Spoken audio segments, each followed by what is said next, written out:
You know, you really have to give credit where credit is due concerning the way in which the United States government, in conjunction with the mainstream media, has done such a thorough job in convincing Black Americans that demanding legislation that is exclusively for Black Americans is somehow divisive. Reparations? A comprehensive Black agenda that exclusively benefits Black Americans? Why, that'll rip the country apart. We're already a divided nation as it stands. What about immigrants that arrived here over the last 50 years? They didn't oppress you. You know, you're not the only ones that face discrimination in this country.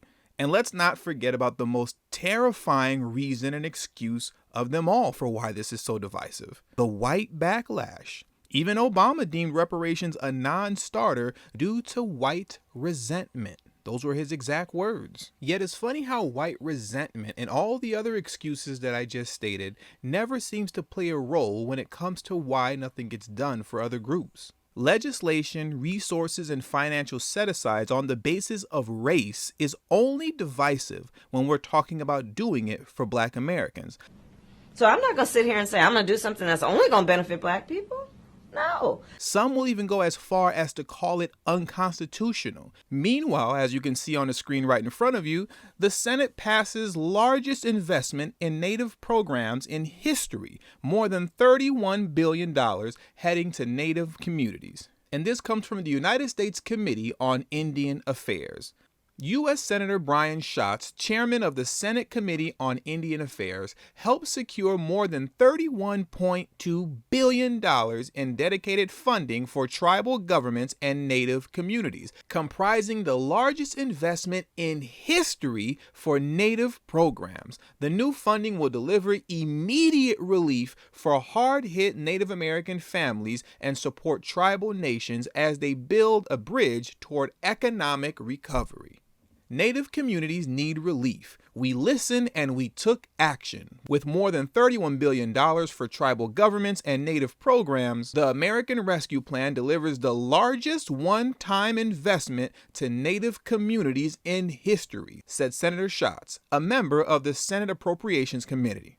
This historic funding is a down payment on the federal government's trust responsibility to Native communities and will empower American Indians, Alaska Natives, and Native Hawaiians to tackle C-19's impact on their communities. The $31.2 billion investment in Native communities include $20 billion for tribal governments to combat C-19 and stabilize tribal community safety net programs through Treasury, state, and local C-19 Relief Fund. $6+ billion for Native health systems, $1.248 billion for HUD tribal and Native Hawaiian housing programs, $1.1+ billion for Native education programs, including Bureau of Indian Education tools, tribal education agencies, tribal colleges and universities, Native Hawaiian education programs, and Alaska Native education programs, $1+ billion for Native families,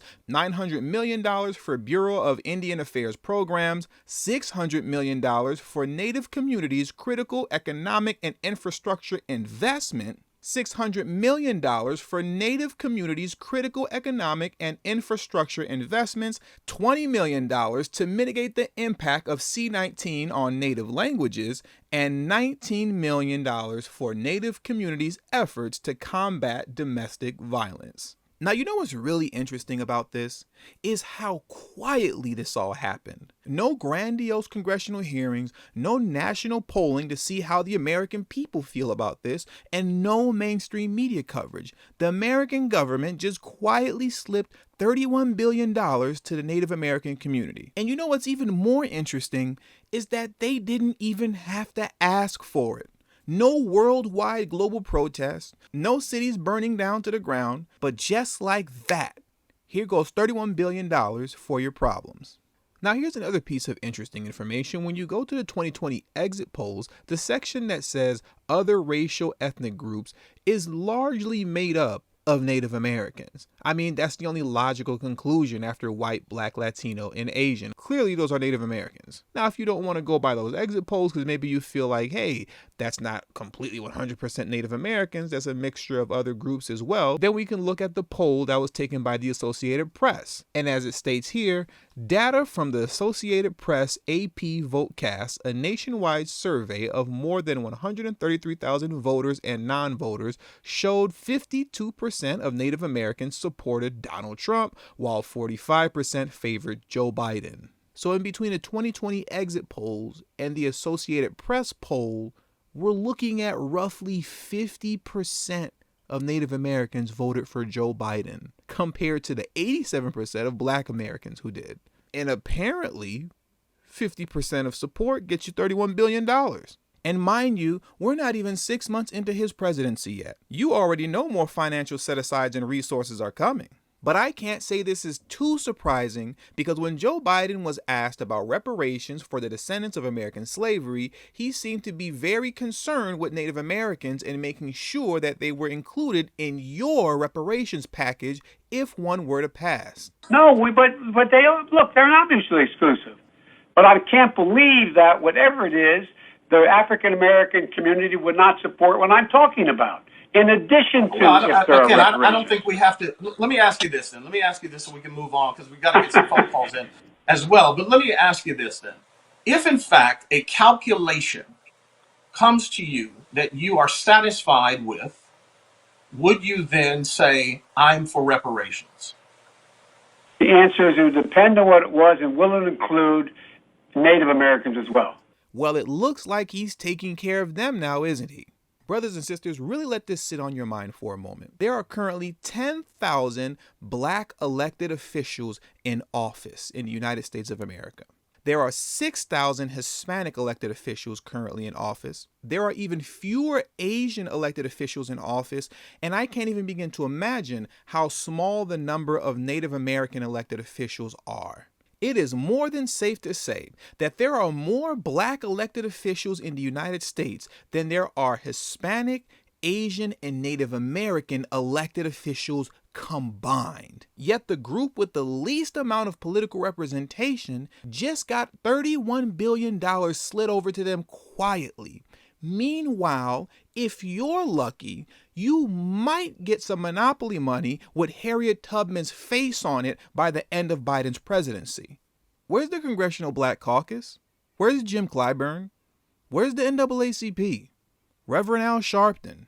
Jesse Jackson? Where are they? Where are all those celebrities that walked you off of a political cliff? Where's Diddy? Where's Charlemagne? Are we holding the Biden administration accountable yet?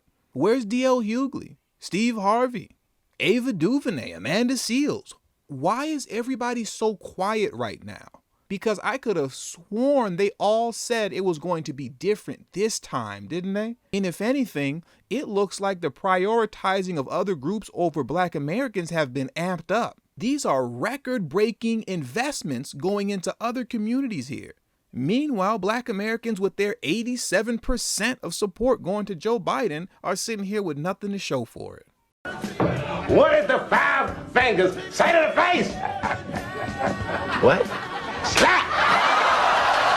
And with all that being said, that does it for today's video. So please make sure you hit that subscribe button as well as the bell notification next to the subscribe button so you can be notified whenever I release a new video. All social media links will be pinned in the comment section below. Make sure you text tdhiphop to number 33222. That's tdhiphop to number 33222. That way you'll get a direct text notification whenever I release a new video, but it also serves as a protection plan for myself. In case YouTube gives this channel the axe, I'll be able to send you a direct link to where you can find me next.